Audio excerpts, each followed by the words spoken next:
Assalamualaikum warahmatullahi wabarakatuh. Sampurasun.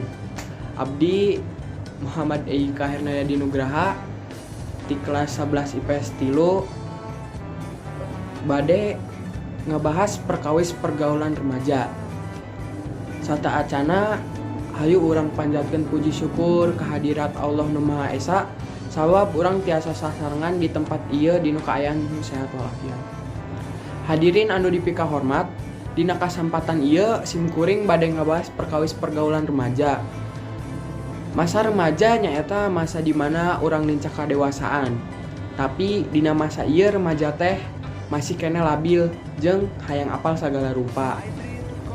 Biasana barudak remaja sok ngadamel kelompok. Nyaeta salah sahijina ngabentuk kelompok geng motor.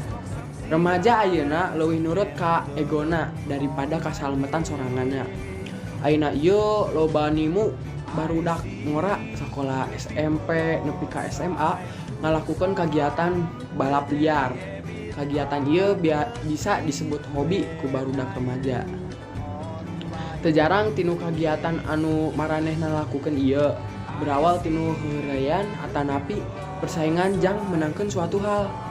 Ngadu katerangan motor, ngaributkeun kabogoh, atanapi artos anu ditaruhkeun dinu kagiatan lomba liar ieu. Usia ngora anu acan sampai dipikirkeun dua kali ku sabab jeung akibatna. Lamun kajadian nu teu dihayangkeun. Kolot diperlukeun ambeh anakna henteu ngiringan balap liar.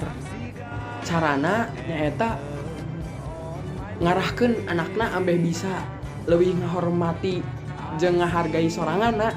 Hadirin anu dipika hormat, simkuring ngaharepkeun urang salaku remaja teu kudu pipilun geng motor. Urang kuduna ngisi waktu ku hal-hal anu sifatna positif. Tinu perkawis simkuring di luhur kenging disimpulkeun geng motor merupakan kelompok anu ngajin onar jeung urang teu kudu milu geng motor. Sakitu perkawis ti simkuring hampura bilih aya kalupatan. Wassalamualaikum warahmatullahi wabarakatuh.